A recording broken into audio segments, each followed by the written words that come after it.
Donc, je pense qu'on va commencer. Bonjour à tous. C'est un plaisir de vous présenter Brian Sedio.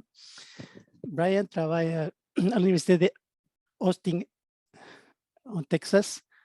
Il est professeur adjoint depuis 2019 et aussi il est chercheur associé à l'Institut Smithsonian de recherche tropicale au Panama. Donc, c'est là-bas que j'ai rencontré Brian. Je pense qu'il a 5 ans, 6 ans en fait. Il est un postdoc. Donc, il a fait des recherches très intéressantes sur la biologie tropicale et aussi sur le métabolome des plantes. Il va nous parler à propos de ça aujourd'hui. Donc, Brian a une carrière assez exceptionnelle. Et voici quelques articles. Ça, c'est un article de son doctorat à l'Université de Michigan. Et après ça, il a continué à travailler dans la biologie tropicale et surtout la partie des métabolomes, de l'écologie et la diversité des plantes dans les tropiques, surtout au Panama, mais j'imagine qu'ailleurs aussi. Donc, merci Brian pour accepter l'invitation. Thank you, Brian, for accepting the invitation. Muchas gracias. The floor is yours. Thank you, Juan Carlos, for inviting me to speak to your group today. Okay, let me make sure everyone's seeing my screen. Yes? Yes. Oh, am I? Okay, are you seeing my screen? Great. Yes. Okay, so yes, thank you. So my name is Brian Sedio. I'm an assistant professor at UT Austin and a research associate at the Smithsonian in Panama. And the talk I'll be sharing with you today concerns species differences in foliar secondary metabolites. And we will ask whether those represent niche differences in the way that they affect species interactions with a focus on Barro Colorado Island, Panama. So I'll start with the big question, and that is, what determines species diversity? So at the heart of any attempt to answer this question lies the quest to understand the diversity of forest communities. So in the world's temperate forests, there are nearly 1,200 tree species in 4.2 million square kilometers. However, forest plots in the Amazon that are each a quarter of a square kilometer each have more tree species than essentially the world's temperate forest, northern temperate forest. To put that another way, in the Smithsonian network of forest plots, a forest plot in northern Canada at Scotty Creek in the Northwest Territories has 11 species and 21 hectares. One of the most species-rich forest plots in the United States, in Virginia, has 65 species and 25 hectares, but a forest plot near Manaus, Brazil, in the Brazilian Amazon, has 1,400 tree species.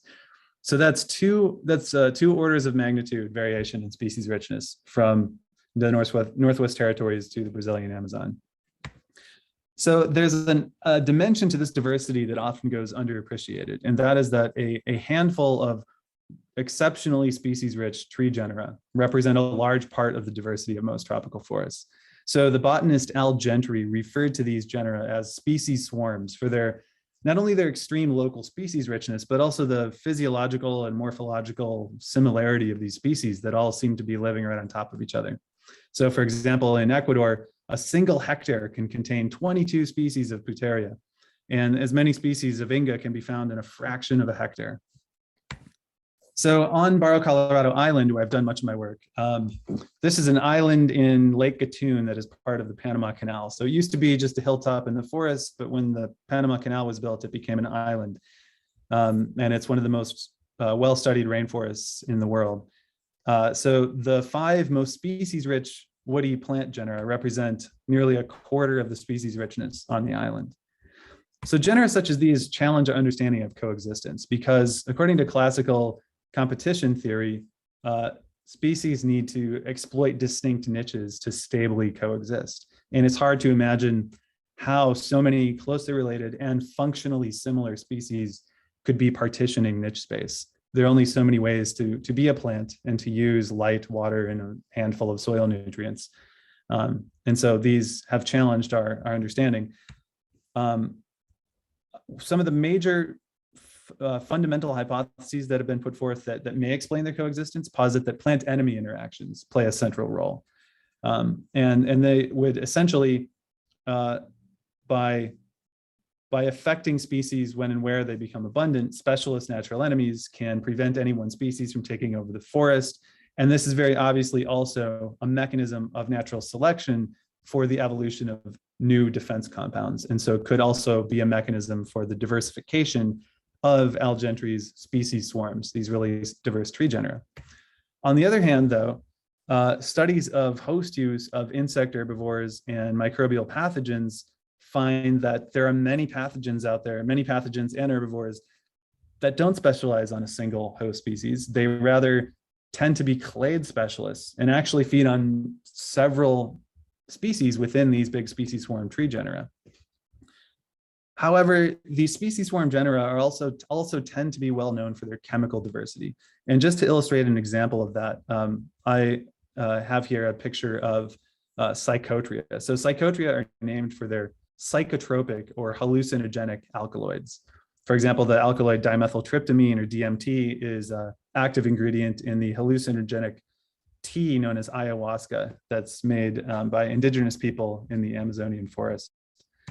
So I like to use this picture to illustrate the chemical diversity of the forest. This is a painting done by a Peruvian shaman who paints the visions he has when consuming ayahuasca. So I had these ideas in my mind as I hiked the trails on BCI, this island in Panama. And I noticed that in some places it was clear that the same beetles were eating two different species of Psychotria, as you can see here. In other places, though, it was clear that the herbivores of the species on the left did not view the species on the right as a host plant. And I photographed this same site the following year. And it's clear that these interactions have real consequences for the fitness of these plants in a way that could shape community assembly and co-occurrence patterns. And so my big questions, inspired by this view of the Psychotria of BCI, is can differences in chemistry, even among closely related trees, define niche differences that would allow species to coexist, that would stabilize their interactions? And secondly, can variation in the rate of chemical evolution, or the strength of this mechanism among lineages, explain the extreme diversity of some of these tropical tree lineages? And then finally, is there any evidence that variation in these mechanisms with broad scale climatic variance gradients explains the latitudinal gradient in diversity? So the hypotheses that were put for us to answer these questions have been out there for over 50 years. And by and large, we've lacked the tools to test them because we haven't had the tools to study chemistry at the scale of a really species-rich and chemically diverse tree community in the rainforest. But that has all changed recently. So there's been a recent wave of innovations in metabolomics that make use of tandem mass spectrometry. And that's been driven primarily by the lab of Sebastian Bucker at University of Friedrich Schiller in Germany, and Peter Dorestein at UC San Diego. And these are some of the key researchers that have developed the tools that make it possible to study metabolomics on an ecological scale. And so in the rest of the talk, I will illustrate how these metabolomics methods work.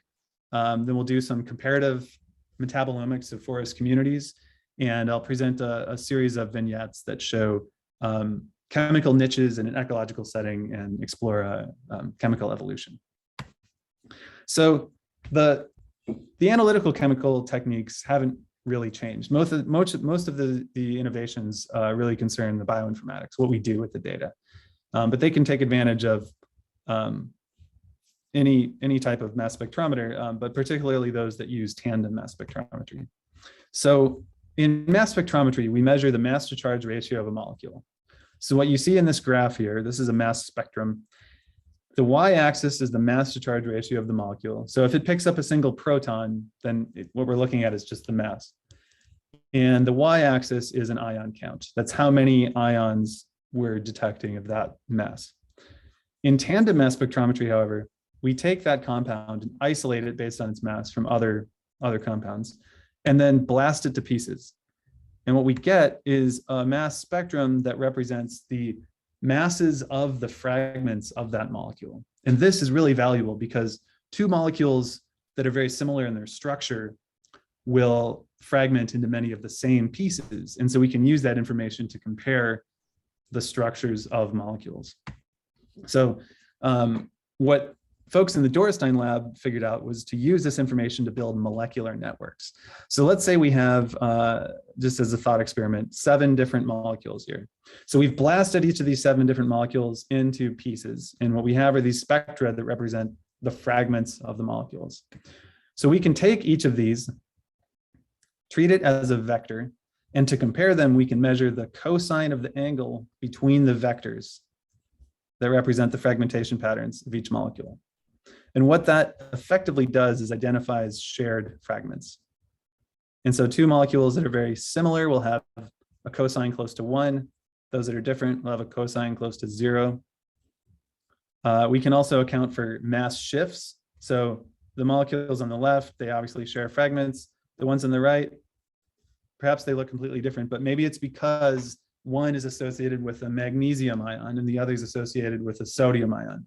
And if we just notice that the whole thing is shifted over, then we can nevertheless detect these similarities. So the real strength of this technique is that one can take large numbers of spectra and compare them all within a data set to build a network. So we have these 7 spectra.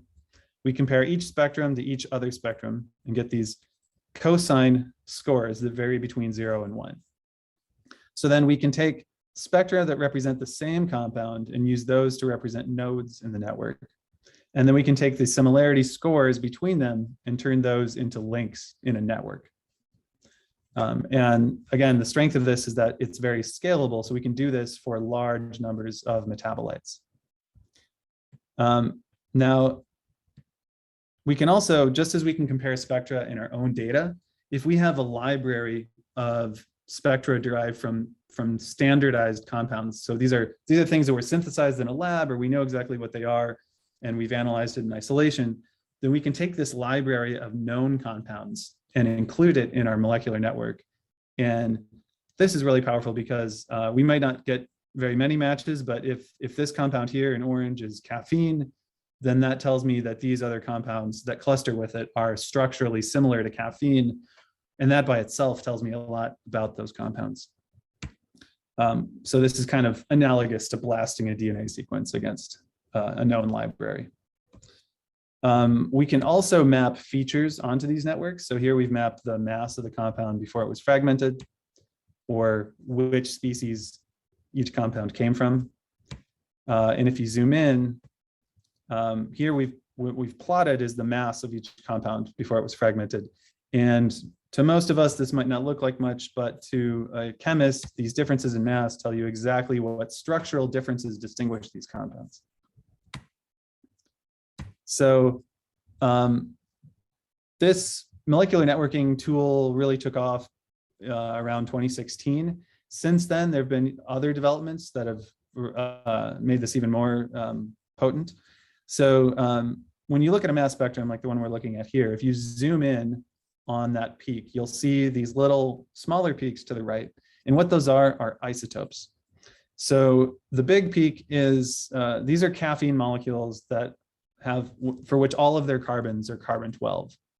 But the smaller peak, these are caffeine molecules that contain 1 carbon-13 atom. And the even smaller peak is, these are rarer caffeine molecules that contain 2 carbon-13 atoms. So we can use these isotopic patterns in the data to infer with really high accuracy the molecular formula of a compound. And if we know the formula and we have a fragmentation pattern from MS2 data, we can put those together and predict the likely structure of the compound. And so in this case, we can figure out that it's caffeine. So we also, I came up with a way of measuring the similarity of samples or species that takes advantage of these new tools. So let's imagine a thought experiment in which species A on the left contains caffeine, but not theobromine. And species B on the right contains theobromine, but not caffeine. Well, these 2 molecules differ by a single methyl group. So in this scenario, though, where the 2 species don't actually share a compound, if we were to use, for example, Bray-Curtis similarity, the Bray-Curtis similarity of these two species would be 0 because they don't share a compound. And yet the compounds they have are very structurally similar to each other. So they'll have a high cosine score within the network. And so what I came up with is to measure first the structural similarity matrix. So this is a matrix that contains the cosine scores for every compound in the matrix by every compound in the data, right? So if there are 100 compounds, this is 100 by 100. The diagonal is every compound compared to itself.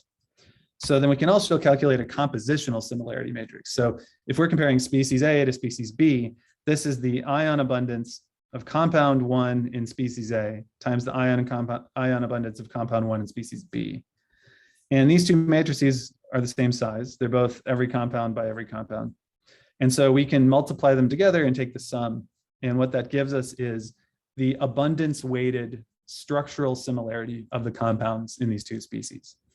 And again, that's valuable because the Bray-Curtis similarity, the contribution to Bray-Curtis similarity of the fact that species A contains caffeine and species B contains theobromine would be 0.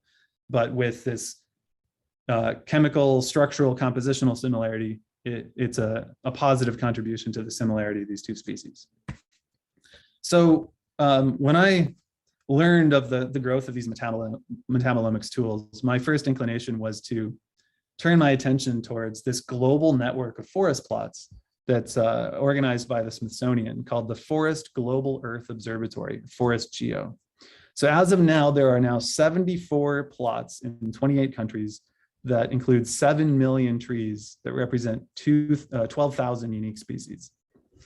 And in these plots, every stem that's at least 1 centimeter DBH is measured for its DBH, mapped within the plot, and identified as species. And that census is repeated every 5 years. So we have, for some of these plots that were set up in the early 80s, we have over 40 years of census data on the demographics, the survival, the growth of individual trees, and their effect on survival.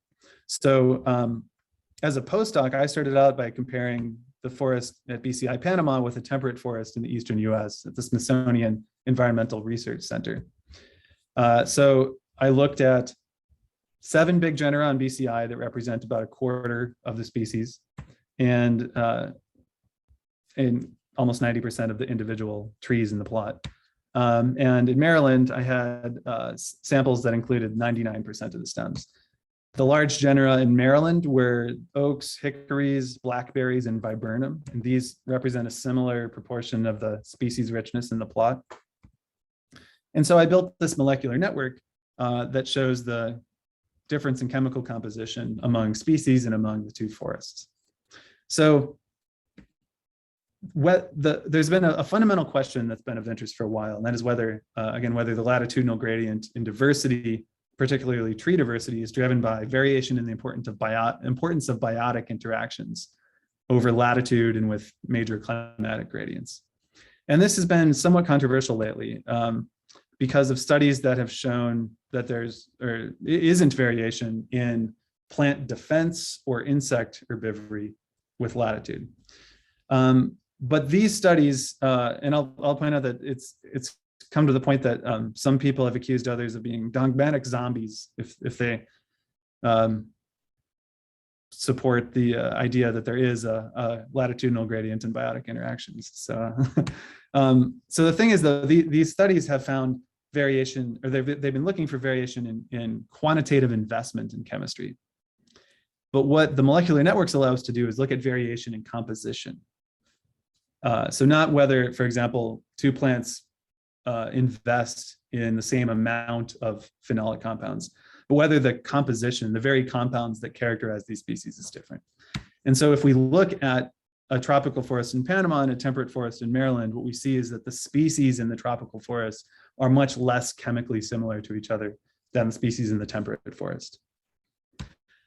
We can also look at phylogenetic signal. So I came up with a metric based on phylogenetic independent contrasts. I called it CSCS MRCA. So for each node in the phylogeny, we calculate the mean chemical similarity of species for which this node is the most recent common ancestor. So that would be A compared to D and A compared to E, because those pairs of species go through this node, but it wouldn't include A and B.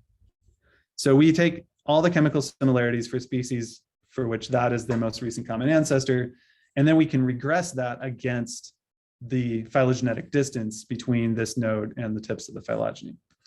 And so if chemistry is very conserved and closely related species are similar, what we expect to see is a linear relationship between chemical similarity and log phylogenetic distance. This is what we would expect if species accrue, they diverge in chemistry at a constant rate since they shared a common ancestor. However, if there's selection for divergence such that closely related species are dissimilar chemically, we expect that relationship to be eroded. And so what we see is that indeed in Maryland, there is a strong relationship between chemical similarity and phylogenetic distance, which suggests that chemical similarity degrades over time as a function of phylogenetic distance between species. In Panama, that strong relationship disappears. And so that does suggest that there must be strong selection for divergence among closely related species in Panama. We can also look at similarities within genera. I don't know why this slide is kind of missing on the bottom, but these are the 7 large genera in Panama and 3 large genera in Maryland. And what we're looking at is the chemical similarity of congeneric species in each genus. And so we can see that across all of these large genera in Panama, species are less similar than our congeneric species of hickories, oaks, and viburnum.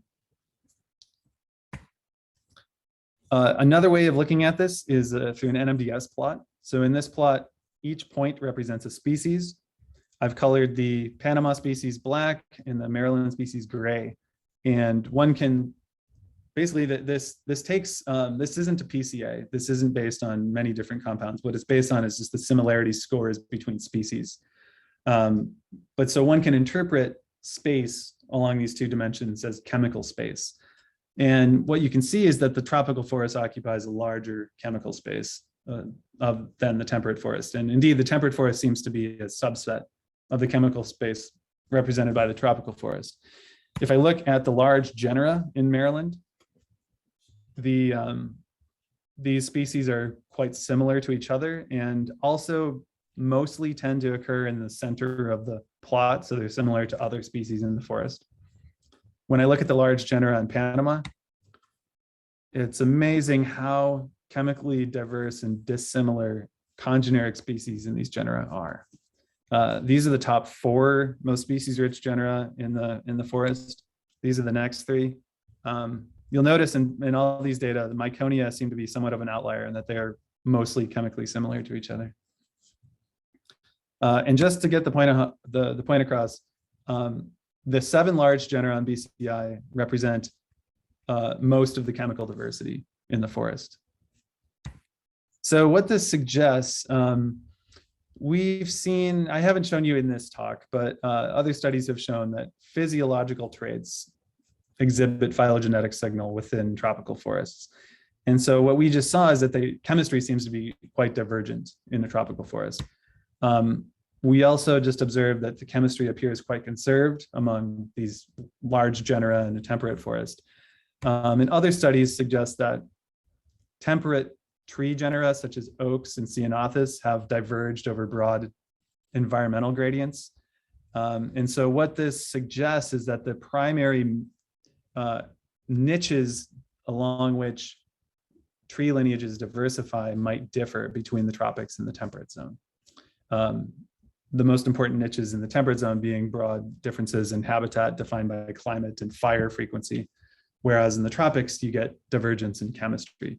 So this sort of physiological divergence is probably happening in the tropics, but we don't see it as much because there's this extra speciation occurring among species that share their physiologies and habitat preferences. Okay, so now I'm going to show some newer results. I forgot to change this. This was published last year. It's no longer in press. So this was a study I did using all the latest metabolomics tools, and I was able to apply it to 7 forest plots in the US and Canada. And so this is a dendrogram that shows 13,000 metabolites for 140 North American tree species. And if you zoom in here, you can see where these plots are. We have the boreal forest in the Northwest Territories, a temperate rainforest in Washington, subalpine forest in the mountains of Utah, and 4 different forests in the eastern US. And so I was also able to classify metabolites into these major superclasses. Here is the environmental variation, climatic variation among these sites. And we also were able to do a PCA that shows variation among species in both morphological traits like wood density, seed mass, and specific leaf area, and their investment in broad classes of metabolites. And these appear to be largely orthogonal axes of variation. So the key result, though, is that we looked at metabolite richness and regressed that against variation among these forests in mean precipitation, mean temperature, and species richness. So metabolite richness was very closely related to species richness. Sample more species, get more metabolites. It was also correlated with mean annual temperature among the plots.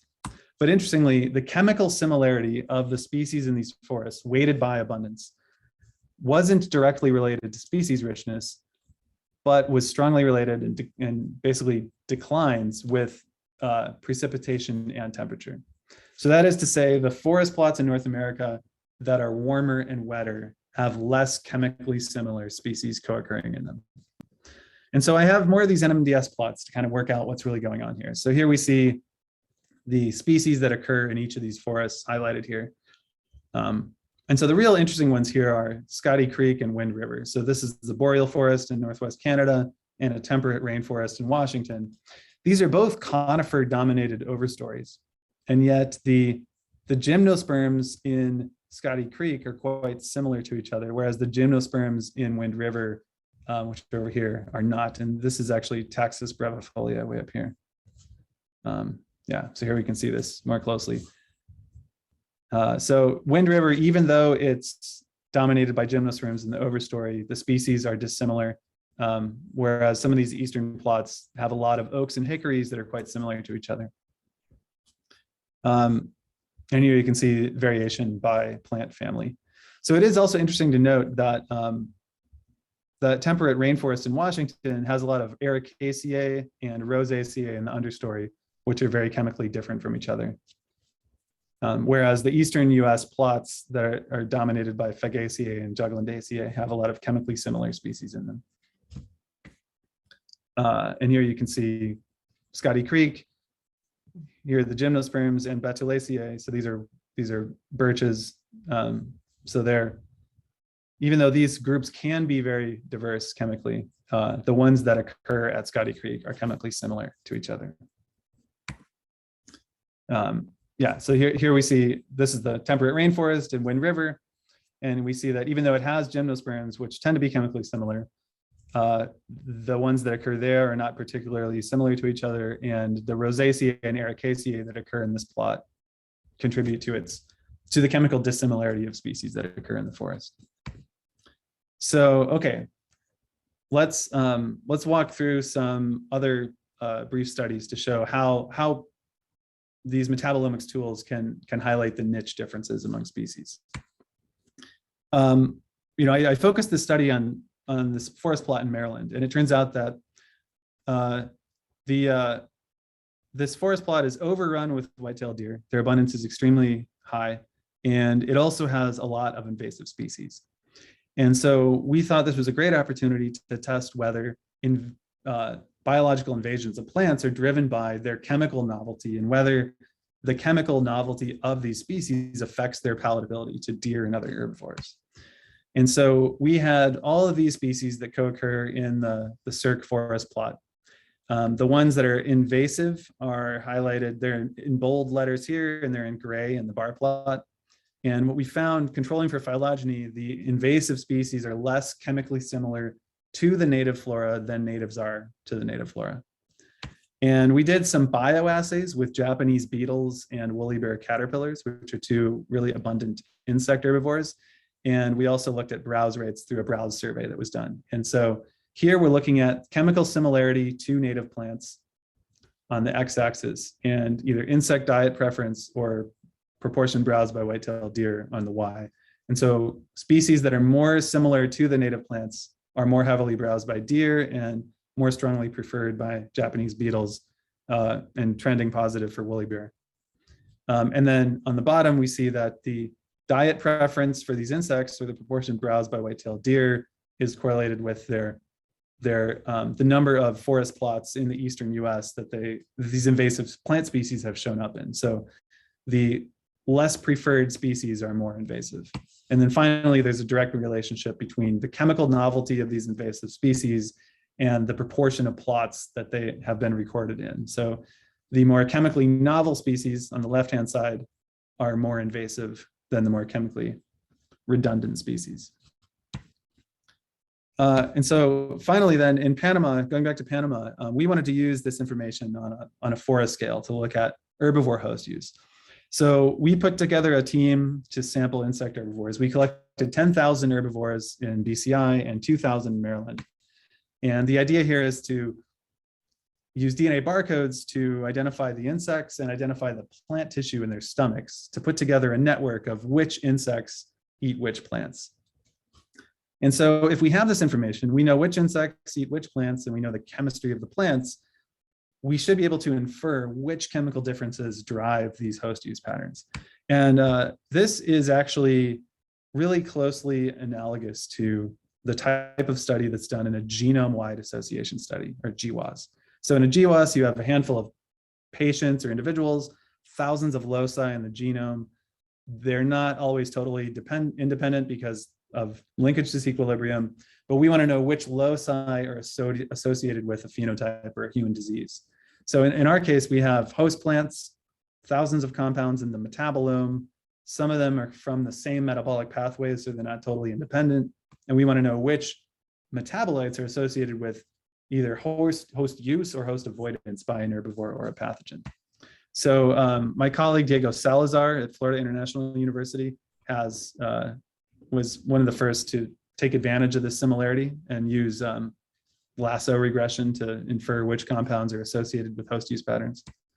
And so here's some preliminary data we have from Panama that show our ability to infer host use, the extent to which compounds are associated with host use in Psychotria of BCI. So what's really exciting about these metabolomics methods is their scalability. We can look at the metabolome for a whole forest and look at how it affects the ecology. But we also want to know whether what we're measuring in the metabolome corresponds to variation in function. And so some of my students have taken advantage of these tools to shed light on function. So, and they do so with the use of bioassays. So my student, Carrie Grieg, is using disc diffusion assays. So you can basically grow a pathogen on a Petri dish, place a disc that contains plant extract on that Petri dish, and measure the toxic effect on the microbe, if there is any. And so this is a way to assay variation in the toxicity of whole extracts of plants versus pathogens that may infect them in the forest. Another student of mine, Fiona McNeil, is looking at insect herbivores and using bioassay techniques to do the same thing. And so in both cases, whether working with pathogens or herbivores, we can do these assays using whole extracts to basically ask, just on a simple level, whether different species partition niche space with respect to their whole metabolome. But we can also separate the metabolome using biphasic extraction techniques to fractionate the metabolome into different fractions based on polarity, or using flash chromatography, which we do with a flash chromatography system.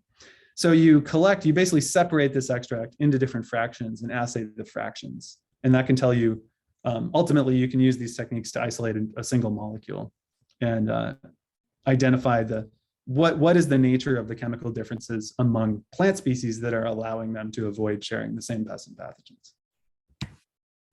So finally, though, going back to Panama again, we can also take these metabolomic data and combine it with these forest plots. So if we know which insects eat the plants and we have the chemistry, we can combine that with a forest plot to ask what affects the performance of individuals in the forest. So on the left here, we have two different seedlings. They're dissimilar chemically. And so from one census to the next, they both grew and survived. But in another plot, we have these two seedlings and they're not identical chemically, but they're similar. And so they attracted the same pathogen and they both died. So we can use these outcomes from repeated seedling censuses within the plot to model the effect of chemical neighborhoods on survival. And so that's our motivation behind a lot of what we're doing now, is to link metabolomes to forest plots. So in Panama, we got funding from Corteva Agrisciences to collect leaves of 2,000 tree species. At least that's the goal. And so here's our forest metabolomics botany team at work. This picture was taken in 2018, sampling trees in the forest of Panama. We hike around the forest with this liquid nitrogen tank to put the leaves directly on liquid nitrogen. And our goal is to sample every species in a network of 1 hectare plots that was established by STRI staff scientist Rick Condit in central Panama. So the idea is, in these plots, we have data on tree neighborhoods and performance, on precipitation and soil nutrients and other environmental characteristics, to which we can add the chemical data for 2,000 tree species. So I don't have 2,000 species yet, but here is some very new data. This is unpublished data that I've just put this together in the last month. And what we're looking at here is a dendrogram that shows the structural relationships for 8,000 metabolites from 314 tree species in the 50 hectare plot on BCI. So here's BCI, the island. There's the 50 hectare plot with all these species. And these are the 8,000 metabolites. So I use these metabolomics techniques to identify the compounds and classify them into, in this case, core metabolic pathways from which they originated. And I use that information to model first-year seedling survival. So we have a network of seedling plots in the forest. And we asked, when a seedling first occurred in the census, whether it survived to the next year. So it's first year survival. And what we found when we included, we included the density of conspecific adults, heterospecific adults. We included in the model chemical similarity to large neighbors defined in terms of primary metabolites, that being carbohydrates, fatty acids, and nucleotides, and secondary metabolites, those being alkaloids, amino acids and peptides, polyketides, shikamates and phenylpropanoids, and terpenoids. And what we found was that primary metabolites, neighborhoods defined in terms of primary metabolites, don't really affect seedling survival. In fact, this one's even trending positive, whereas secondary metabolites negatively affect survival. So what that means is a seedling that's near conspecific adults or near neighboring seedlings that are chemically similar is less likely to survive. So when I remove the primary metabolite neighborhoods from the model, we get this model in which the similarity of seedlings to neighboring adult trees or neighboring seedlings defined in terms of secondary metabolites predicts lower survival rates. And so this does suggest that the secondary metabolite, variation in secondary metabolites among species define niches, in that having unique metabolites and being chemically different from your neighbors increases your odds of survival and ultimately fitness, which is the definition of the niche. So now that I've done this in Panama, our goal is to scale up and take advantage of this global network. So as you can see in the global network, it's possible to sample broad latitudinal gradients by sampling plots in a handful of countries. And so as of now, I've sampled leaves in all of the forest plots on this map. I've also found some plots, and I'm establishing a new plot in Texas. Also working with some colleagues who have a forest plot in Cochacashu, Peru. In some of these plots, we've been able to sample microbial endophytes of the leaves through metagenomic techniques, so that we can basically do this study and ask which metabolites correspond with shared endophyte and pathogen host ranges. And then finally, through some additional collaborations, we hope to sample all of the plots you see on this map. And we'll use that data to model seedling survival or sapling survival and growth in these forests as a function of their chemical neighborhoods. Also collaborating with some folks in the Czech Republic and Finland who, before I came along, they had funding from the ERC, European Research Council, to intensely look at insect host use patterns at 6 different sites that represent pairs of tropical and temperate sites in different parts of the world. But we can add the metabolomes to these projects and model insect herbivore host use as a function of chemistry among all of these sites. And then finally, because I mean, some of these preliminary results have been so exciting, I've been able to convince other researchers within the Forest Geo network to sample their plots. And so as of now, this is the status of our sampling and analysis worldwide. I hope to, within the next year or so, analyze at least 5 individuals of every tree species in every one of the plots on this map and do a truly global study of metabolomics in the world's forests. So I'm going to end the talk there and take some time to answer questions. Thank you. Well, Brian, thank you very much. Wow, you have a lot of projects going on. Seems to be very, very big and ambitious. So, and thank you for the nice talk.